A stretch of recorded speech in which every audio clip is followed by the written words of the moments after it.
Welcome to the Sisterhood Podcast, where faith meets real talk and sisterhood means doing life together. Hosted by Ashley and Megan, this is your space to be seen, heard, and reminded that you don't have to do life or faith alone. We're just two friends chasing Jesus and inviting you into the journey. Because the road gets sweeter when we walk it together. Whether you're navigating your purpose, building community, or just need a soul refresh, we got you. So grab your coffee and pull up a seat at the table. This is the Sisterhood Podcast. Let's grow in faith together. Welcome back to the Sisterhood Podcast. We're so excited that you joined us for another episode. Today we have a really fun, light, maybe spicy, I don't know. salty for sure. Could be. Yeah. Topic we're going to go through.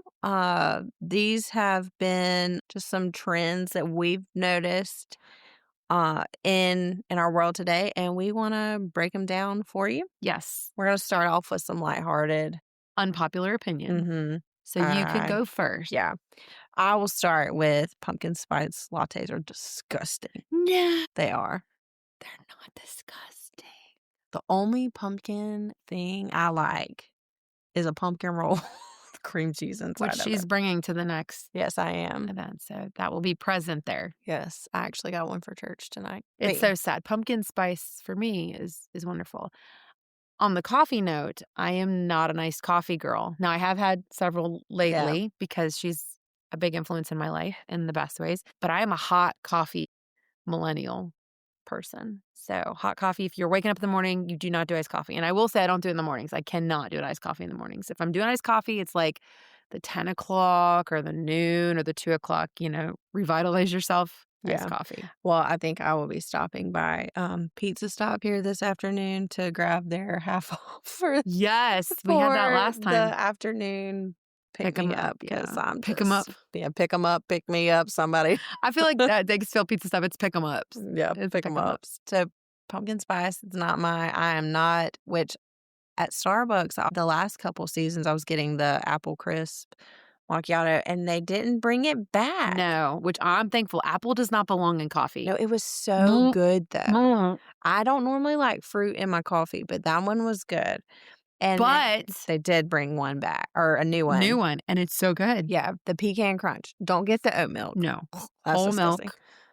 You can do it hot. I did it hot. It's so good. I bet the hot would be good. So good. But it's still not, like, I want hot coffee when it's hot. Caleb drinks hot coffee, and my mom and you all drink hot coffee. Like, it doesn't matter. Well, like, I had it the other night at the marriage thing, and I was like, oh, this is burning my hands. That's different, though. That's pure. That's not, we can't, those are.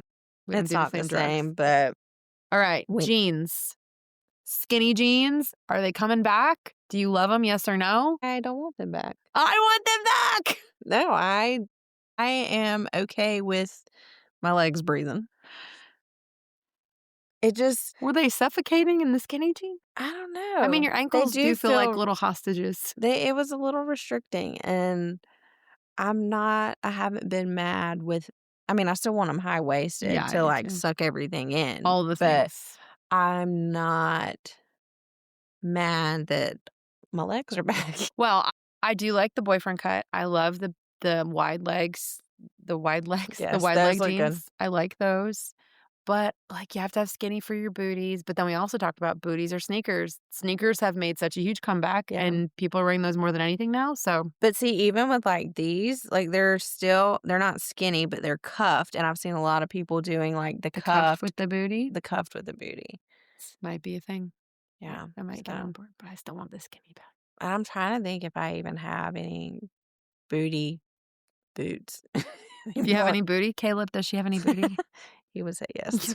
Yes, he would. Yes, I can confirm. I know we were at a wedding little thing on Friday. Call it like It wasn't a conference. It was, couples night? Yeah, it was like a couples night at church. So it was beneficial for your walk and your married walk, but then also just like a little couple thing. Yeah, and the question they asked was like, what first attracted you to your spouse? And repeatedly and very loudly. And my dad was also in this room. I didn't care about, like, and I you think we said he got it. it from your dad, or you got it from your dad. And then that got real awkward because then your mom was smiling. Yeah. And so it just, But good for them. Keep Yeah. it alive. All Good. the things. Yes. Probably TMI for all of you Yeah. to know. Okay. But anyways. Music. Early 2000s, current trend. Early 2000s. Well, I don't really listen to. I mean, Forrest Frank's all I listen to right now. Well, and Forrest Frank is great. And that whole thing, have you watched how that whole Yes, thing? It's the most. so beautifully. If Yeah. you haven't, I mean, I don't even know like how to say that. Where do you start? Because it's got so much now. Yeah, so he broke his back. If you follow him or see him on Instagram, and Wrote a song, out of it, took off, went became super viral. viral. Other people started to like tag on themselves onto it to kind of gain momentum like he was getting, right? Like, I Yeah. mean, everybody does that in general. TikTok, you know, it's just such a huge thing of grab this to further this. Like, it doesn't matter if it's your original content. So that was happening. Yeah. And he just basically got on there because people were tagging him in these funny videos of people like remaking the scenario that what he went through. And it really upset him because he was like, that was one of the most traumatic moments of my life and my family's life. And this, you're choosing to take the, I don't know, make money off of it sounds weird, but that's basically what it was. Like, take advantage of it. Yeah, take advantage of what this moment was. Right. Because he never intended it for it to be a thing. He just he needed that song to get through what he was navigating. Yeah. So, but you watch all these people do it, and then these Christian artists that are very well known that don't need, and I think that's the bigger deal. They don't need a following. They have it. So it almost felt mocking versus anything else. And so there was a lot of opinions being thrown around about how people felt about certain artists because of that. And then watching these two guys come together. When you sent me the follow-up video, I was crying. I was sobbing. Yeah. And it was, I mean, it's public. So, I mean, it was with him and Corey Asbury. And I've always watched some of Corey's videos. He pops up on my like. And there's always like some. There's always some kind of humor, kind of just. Sarcastic. Like he's pushing the boundary of the Christian. He always does feel like he's edge riding. Like he does. And he just explained like in his side of it, he was just like, I grew up in a yelling, just difficult home life. And he was like, so comedy and this. And That's he's how like, he makes it. Yeah. And so it was a beautiful representation of how when you have a disagreement or a different understanding with another believer, the proper way to handle it and how beautiful it can be and how God can work in it if you're both on the same page, willing to learn and grow. Yeah, because they could have created kingdoms individually in response to this. That could have really happened quickly because people side. We automatically want to pick sides. I mean, we were, even in the beginning, we're like, well, I've always kind of wondered, about this. But I loved what Forrest said, that they were having behind the scenes conversations in the midst of what they were sharing publicly, and they were considerate of each other and how they approached, say, can we share this? Can I share this? How do you feel about this? As they're navigating this, I mean, they didn't really have a relationship before. Now they've got to restore something that wasn't even there. And then now they've got a relationship to where they're just like, they want to do life together, which is what God intends. But we make it so flesh and we make it so severed, which we'll get into that on the other unpopular opinions on the other side of this. So you always listen to I mainly listen to well, also because of Charlie, but it's good. That's a good. Most of what I listen to, and it's not against the other stuff. Like I'll listen to it, like if it's on wherever we go. But typically in my car, I'm just listening to worship, something that will encourage you. I don't always do that, but I'm a millennial. We have no clue about the lyrics we were singing growing up. We memorized all of these things and we thought like these songs were great. And now as an adult, when I sing them, I'm like, oh my gosh. Like my mom wouldn't let me watch Rosie O'Donnell, but she was letting me sing the song. Anyways, it's a wild time to grow up. But I will say I am not a current music fan. There are things that I listen to because they're there and they're, wherever you go, they're being played and it. But like I long for the days, and I've seen even like NSYNC going to the Backstreet Boys tour. I've seen all things, and I long for those days. There was something so wonderful about music back then, and there was something so original. Recently, I have been back down my Gavin DeGraw road. because One Tree Hill was a big thing for my Yeah. upbringing. I know. And he wrote every song. Yeah. Those are all his. And he didn't care. And I love this. Sorry, but I'm going to like expand because I just watched this huge thing on him because I'm like, why does it just feel good to listen to his music?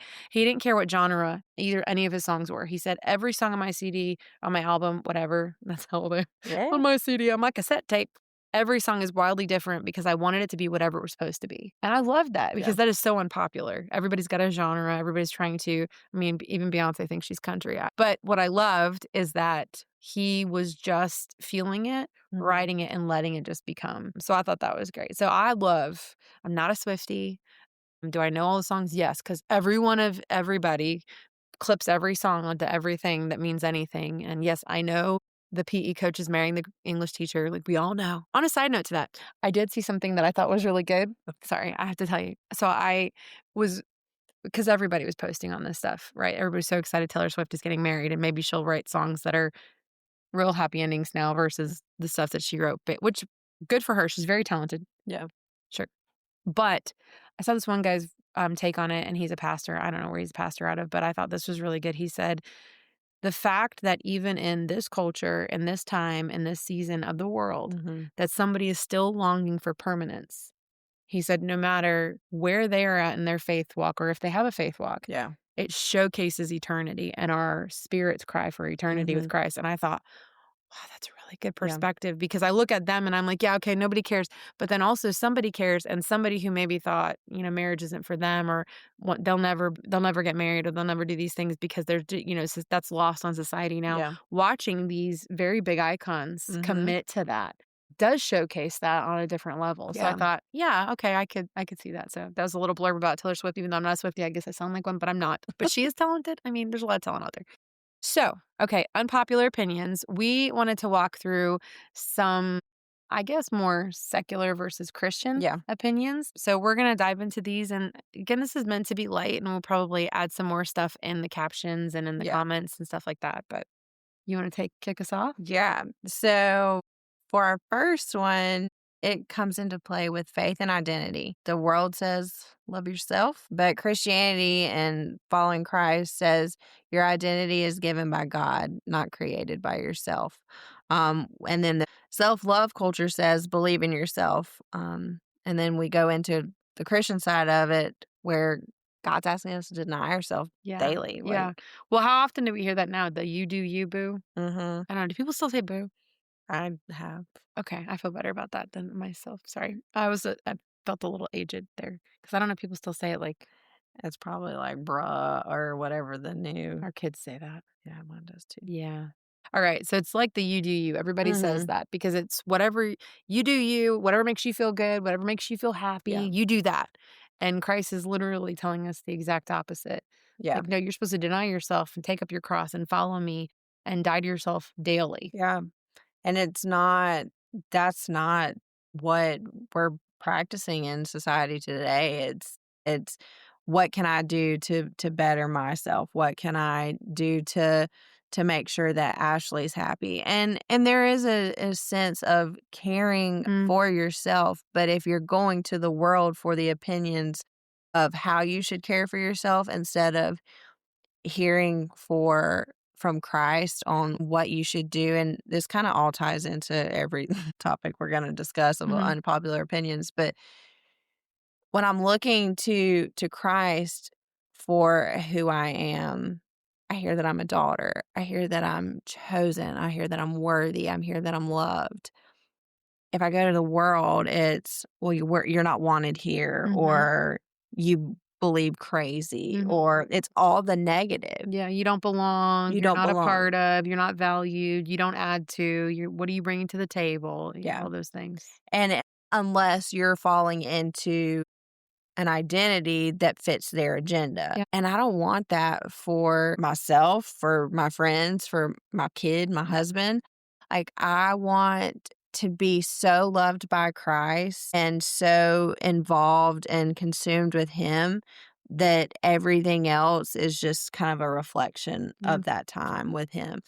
And my dad was even talking about on Sunday, just the shadow that we cast. If we're following Christ, the shadow that we cast should lead others to him. Yeah. And so that's kind of my take Yeah, on absolutely. And number one, you do you, boo. Deny yourself. We're going to go with deny yourself. All right. So the second one, success and hustle culture. The world's trend is hustle harder, you prove your worth, you hustle to get to the next space, you're climbing the ladder, you're pushing whoever it takes down, you're climbing on top of whatever to get to the space that you want to be in, promote yourself. Yeah. Still in line with that, you do you. And then Christ says rest is obedience and success is measured by faithfulness, not followers or dollars. I love that. Yeah. I love that so much. Faithfulness, not followers. Yeah.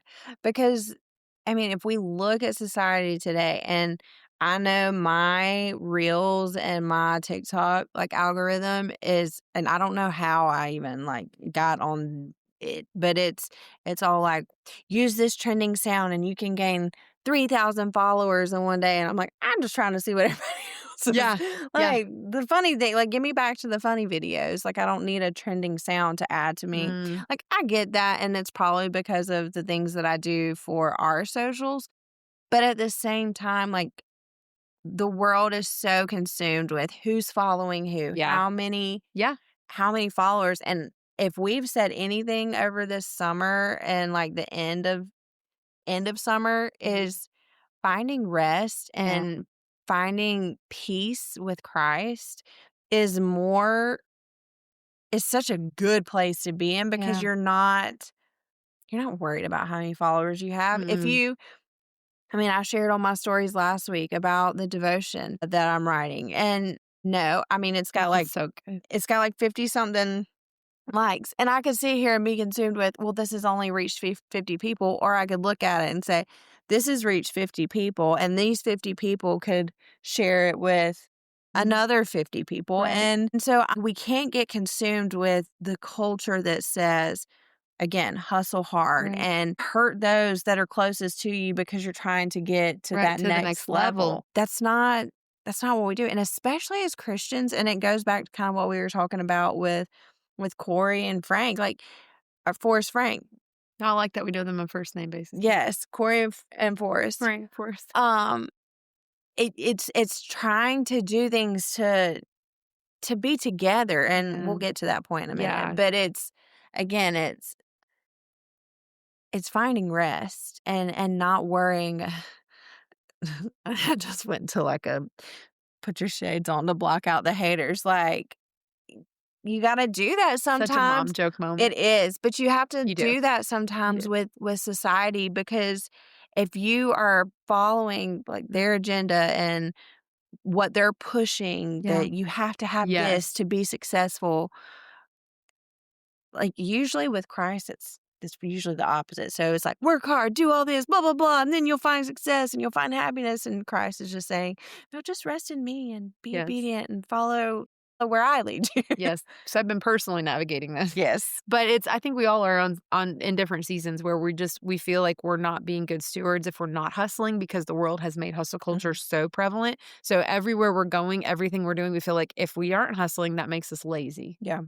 Like, I remember we had that talk where you were like, I took a nap or something. It was something like really silly. Like, when I say silly, not silly that you took a No. nap, but silly that you felt like in your mind even, you had to defend the fact that you needed the rest. And we all do that. Like, last week when I was sick, I slept for 4 hours one morning. It was insane. It was absolute, but I was sick and my body was like done. And in my mind, all I could think about was all the things that I needed to get done. Even in my rest, I could not rest because we're so trained. Well, and even when we've worked hard all day, no matter what that looks like, Yeah. if you're a stay-at-home mom, if you're a working If you're a mom, student, all those things. And then I know I find myself like, I'll come in the afternoons after getting Charlie, and I'll sit down on the couch, or it'll be I've been doing something, and then I'll sit down on the couch, and then Caleb comes to the door, and I'm like, I need to be doing something Yeah. like that. And it's not any pressure that he's put on me, but it's our inside. it's that inside. Well, he's going to think I've just been sitting here on the Right. couch doing nothing. But we're the only ones that have that perspective. Yes, It's crazy. It's crazy. Yeah. So, And talking about crazy, number 3, we're going to talk about peace and mental health. So culture says mindfulness, manifestation, positive vibes. mhm, And Christ says prayer, Scripture and the Holy Spirit bring lasting peace. Lasting. That would be key, right? Yes. And I've heard so much with this over especially the last week and a half, just trying to balance hormones and regulate blood sugar and all the things. Yep. And like being mindful of one, what I'm putting in my body, two, what I'm praying and saying over my body. Cause I could sit here and by the world standards, my body's broken. My body's not going to ever produce and do what it's supposed to do. Mm. But if you have the mindset of taking control of your peace and your mental health and giving that to God and saying, whatever this looks like, whatever this is, I know I can trust you and I have peace with you. And I can do these things daily to make sure that I'm in a headspace to do all of it. Yeah. So, But also on the meditation and manifestation and positive vibes, like we have so many people in this world that are like, send good thoughts, send positive vibes. And we talked about this in our last sessions where we talked about yoga for a little bit. And I love me some yoga. Like some of that hot yoga is so fun. You just feel really good afterwards. But then its roots are such that eventually that root will show itself in those classes. So you have to be really aware as a Christian of where you're taking rest because what you're surrounded by matters. And so like some of that can make you feel very receptive to it without even being aware. You can be without your guard unaware. And so we were talking about the yoga where they're handing you cards of affirmations and making you feel good, all of these things, which are good things. They're good things to say. They're good things to claim. But there's nothing in me that can make that happen. Yeah. So what we're doing is we're effectively saying like, I am God in this scenario. So if I say this, it will be. And what his word tells us is if we claim for him the things that he has for us, it will be. Yeah. Like it's two very different thoughts. It's me with God and me solo. And me with God is always going to be the thing that conquers, that delivers, that bridges the peace. Me solo is going to give me momentary experiences and feelings that are not lasting. So I love that it said that in this, the Christianity of prayer, scripture, and the Holy Spirit bring lasting peace.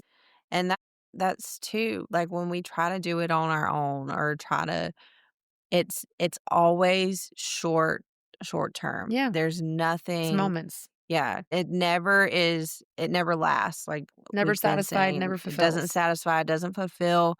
It just leaves us feeling empty. We get that kind of Yeah. little fill up Fuzzy, and tingle feeling, happy, whatever, yeah. and then it's gone. Vibing. I've never been like a good vibes. Yeah. Like, Yeah. whatever. Because again, it's like that means I'm sending something out there. I personally can't send anything out there like that. Yeah. Anything that accomplishes is going to be through Christ. Yes. Christ through us. Yes. All right. So last one, community and belonging. This is such a new trend, which it's wild because growing up, we always wanted you wanted your circles to be big. I just remember that being a thing. And some people would say, oh, quality over quantity. And that sounds great, but that's the very unpopular opinion, honestly, because popularity says the opposite. But the community and belonging, the secular trend of now, which it's so sad to watch and see, but even like this Forrest and Corey thing, cut off anyone who doesn't serve you, doesn't serve your purpose, doesn't benefit your trends, doesn't benefit your status, whatever, it doesn't benefit your role. Cut them off because your energy doesn't need to be spent there. And then Christ says we're called to forgive, to bear with one another and love our enemies. And that's really hard. It's painful, but actually. It's possible. And I've walked through it. Megan's walked through it. It's not something that alone, it is hard. It is difficult and we can't get through it. But with Christ, with him walking through it, because he had to do all of these things. He had to forgive. He bared with one another and he loved it. And he sat with Judas at the table. And because he loved Judas so much, I think you shared this with me in some. Did I just send it to you? I think you sent it to me. Okay, I gotta go find it. It was that Jesus loved Judas enough, and he loved him so well that no one else knew that it was Judas betraying him. That's the type of love. Well, and people always say Judas ate too, right? Yeah. So I'm very comfortable with that phrase. I'm like, yeah, God is so good. But that one where it's no one else knew, they're all looking around like, who could it be? God, it's not me, is it? They didn't know. That's how good his love is. Yeah. And that's how we have to live and practice and do all the This things. is why I send you things, because you'll remember them, and I didn't remember what it was exactly, but I knew I sent you something, and I was like, Yeah. "What did I send?" But thank you. So Yeah. So for that, we're definitely, obviously, we are very much with community and belonging and making sure that everyone walks through life not feeling alone and knowing that you always have someone. And that's the whole reason that we started this podcast, Yeah. is because we wanted, and we've had so much feedback over the last several weeks from people sending us DMs and leaving reviews of feeling like they're a part, even if they're just listening or Yeah. watching, that they're a part of something. Like, it's a chat with two best friends, and like you are. Every time we sit here and we share this, we want you to feel just as much involved Yeah. in this. And Yeah. that's why we value your opinions and your feedback, because it's not just for us, Yeah. it's for you as well. Yeah. And so there's never a moment that we want somebody to feel like they don't belong. No. And I mean, that's why we do the sessions and why Yeah. we try to have opportunities for people to come together Yeah. and to have community. And the world too says that if somebody does me dirty, cut them off, isolate. And then that's where we find those that are just alone and miserable and bitter because they see what they want and that everybody else has, but they're not willing to put in Yeah. because they've been hurt. And that whole you do you, cut off what doesn't serve you, all of that very internally like self-focus is so distracting, because God wants to grow us. He wants to show us things. He wants to develop these relationships. He wants to develop things in us through Yeah. those relationships. And if we just cut it off and it does whatever doesn't serve me, whatever doesn't make me feel good, whatever makes me uncomfortable, there's no growth there. Yeah. There's just There's stagnant. not. And then there's that leads to that again, that unfulfillment, that dissatisfaction, that need for whatever that new moment is going to be, whatever I can do to send my good vibe to get whatever I need back for me. And it's just not what God calls us to do. It's No. so like sad on the other end, but we get so deceived in the beginning and the middle. Yeah, absolutely. Those were good. Yeah. But yeah, unpopular opinions made popular here. Yeah, and share some of yours on social Yeah. media. What is something that you're as an unpopular opinion for you? Yeah. Because we want to know. Yeah, we and- might put a little question box maybe on our Yeah. socials. Like, give us your most unpopular opinions, and then like let's Obviously, they come in through. We would share them anonymously because Yeah. they don't show anything. But we would love to hear some of your. Do you like pumpkin spice lattes? You do. But try the pecan one for real. Whole Yeah. milk. pecan crunch Whole milk. with whole milk instead of oat milk. It is the way this fall. Anyways, thanks for following and for continuing to do life with us. Yeah. Thanks. Bye. Hey, we hope you enjoyed today's episode. We love getting to spend time with you, and we hope you love spending time with us. Yes, and if you enjoyed it, we want you to go to Spotify, Apple, ever you listen, and please give us a like, a thumbs up, a rating, Yes. because this helps get it out to more people so that more people can hear about Jesus and how amazing he is. It's not anything for us. It's just so people know his goodness. Yeah, it helps us to be able to do more, to reach more. So hit those stars, hit those likes, leave a review. Tell us what you enjoyed. Tell us what you want more of. We want to hear from you. And as always, thanks for joining us this week, and we'll see you next week.